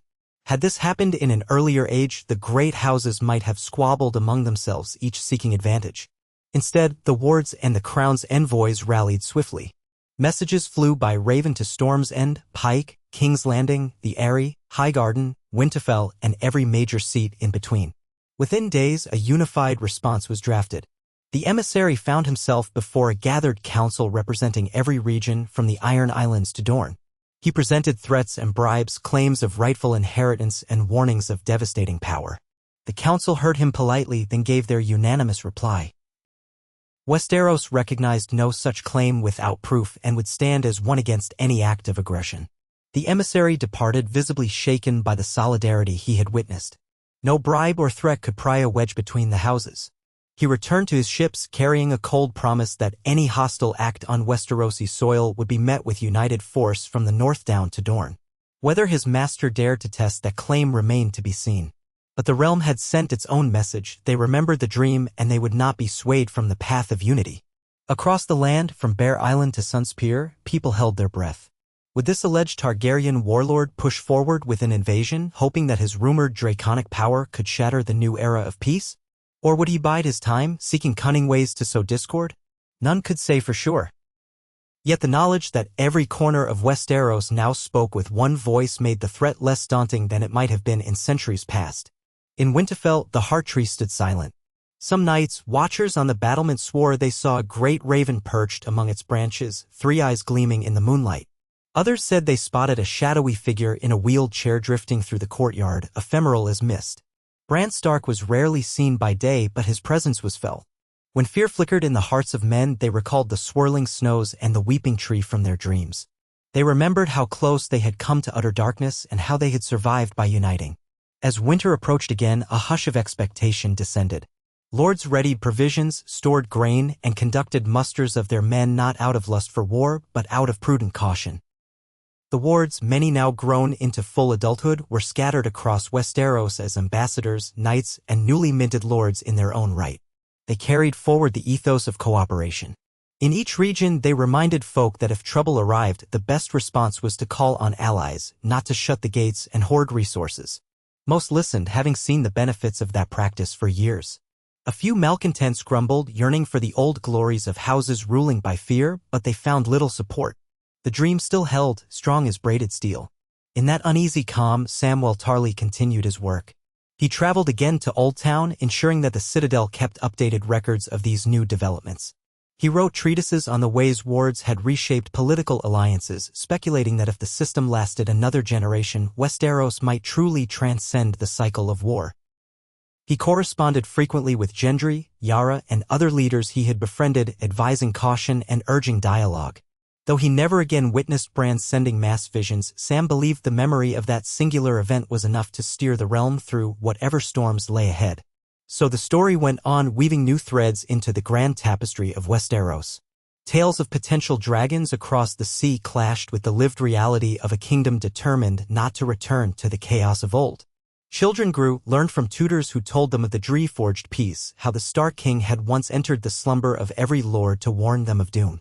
Some of these children would become knights, others maesters, others yet the next generation of wardlords who would keep watch over the alliances. From Dorne's deserts to the frosty border near the wall, from the rocky spires of the Vale to the fertile plains of the Reach, from the wave-battered Iron Islands to the gold-lined hills of the Westerlands, a new spirit flickered in the hearts of men. A spirit that believed unity was possible, even amidst the harsh realities of the world. And still, the question lingered, would that unity endure a second great test? A second existential threat? Did the branches of the newly planted weirwood pact grow deep enough roots to weather an onslaught?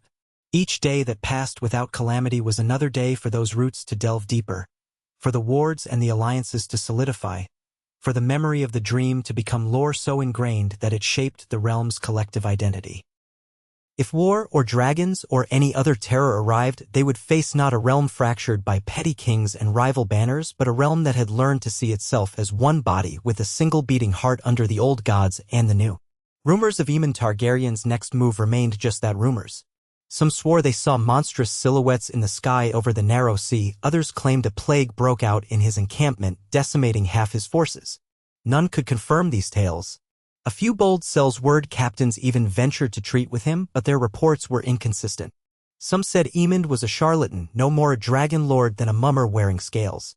Others whispered he possessed real magic, gleaned from blood-soaked rituals in Valyria's molten ruins. In the absence of certainty, Westeros could only stand vigilant. On one frosty night, King Bran, or what remained of the boy who once climbed Winterfell's walls, sat by the heart tree, his eyes glazed as he peered through ravens that soared across the sea. He glimpsed strange lights flickering in broken towers, heard chanting in a language older than Westeros. He sensed an old power stirring, resonating with faint echoes of the magic that had once birthed the White Walkers. Yet he also sensed the strong bonds of men and women in every castle, ready to fight for each other rather than against each other. The weight of that knowledge pressed on him, yet in the darkness, a small smile touched his lips. Though he could not speak to them all as he once did, though he would not force another dream upon them, he believed in the realm they had become. And so the frozen hush of night continued, the heart tree's red eyes gazing unblinking at the falling snow, the king of the realm lost in visions and reverie. By the time dawn broke, life stirred anew in Winterfell's courtyard. Soldiers trained, wards studied, ravens took flight bearing messages of caution or comfort. The north wind carried tidings of both hope and looming danger, as it always had. Men might fear what lay beyond the horizon, but they no longer had to face it alone. The dream had bound them in a shared destiny, forging a tapestry of fates that transcended house names and past feuds. Decades later, bards would argue about when exactly this new era began. Some would insist it started the night Bran Stark, the three-eyed raven, entered the dreams of all lords, uniting them in a vision of swirling snow and impending doom. Others would say it began at the moment of the White Walkers' defeat, or at the forging of the Pact of the Weirwood. The more philosophical might claim it began in the hearts of common folk who, weary of bloodshed, embraced the idea of unity long before any king enforced it. Whatever the case, the result was the same. A Westeros that strove toward peace not by stifling conflict through fear, but by recognizing the unbreakable bonds of a shared land and shared humanity. And should war come again, whether from across the sea, from the cold wastes beyond the wall, or from a traitor's mind, the legacy of that dream would guide them. In every keep, some memory of the weeping heart tree and the raven with 3 eyes would rekindle the vow. Never again would Westeros be carved up by selfish ambition. Not so long as men remembered the taste of true darkness and the miracle of standing as one to turn it back. Thus, the story continued, ever unfolding like the branches of a mighty weirwood, entwining the hopes, fears, and destinies of every soul within the realm once touched by Bran Stark's vision.